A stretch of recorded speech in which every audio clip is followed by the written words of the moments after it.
నిజంగా చాలా బాధాకరం. ఒక 9 ఏళ్ల అమ్మాయిని రేప్ చేసి చంపేసి ముక్కలు ముక్కలు చేసేశారు.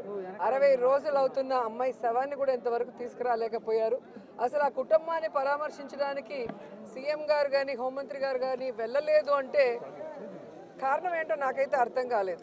ఎందుకంటే మదనపల్లిలో ఫైల్స్ దగ్ధమయ్యాయి అనగానే డీజీపీ గారిని స్పెషల్ ఫ్లైట్లో పంపించిన వాళ్ళు ఎందుకు ముచ్చుమర్రికి స్పెషల్ ఫ్లైట్లో డీజీపీ గారిని కానీ లేదా సంబంధిత మంత్రి గారిని ఎందుకు పంపించలేదు నాకు అర్థం కాలేదు.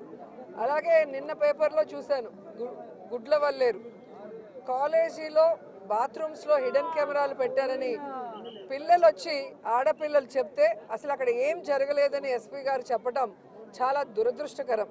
ఈరోజు 300 మంది పిల్లలు ఈరోజు న్యాయం కావాలంటూ ధర్నా చేస్తుంటే ఇప్పుడు విచారణ చేస్తామని దిగిరావటం అనేది మేమంతా కూడా గమనించాల్సిన విషయం. అలాగే ఈ ప్రభుత్వం వచ్చిన తర్వాత మీరు చూస్తే ర్యాగింగ్ భూతం ఎలా ఎక్కువైందో మనం కళ్ళారా చూస్తున్నాం.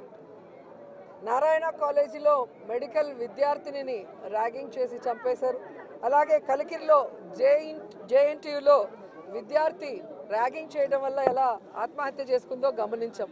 అంటే గత 5 సంవత్సరాలు లేని ర్యాగింగ్ భూతం మళ్ళీ ఈ ప్రభుత్వం వచ్చాక ఎలా పిల్లల ప్రాణాలు తీస్తుందో మనం గమనించాల్సిన విషయం.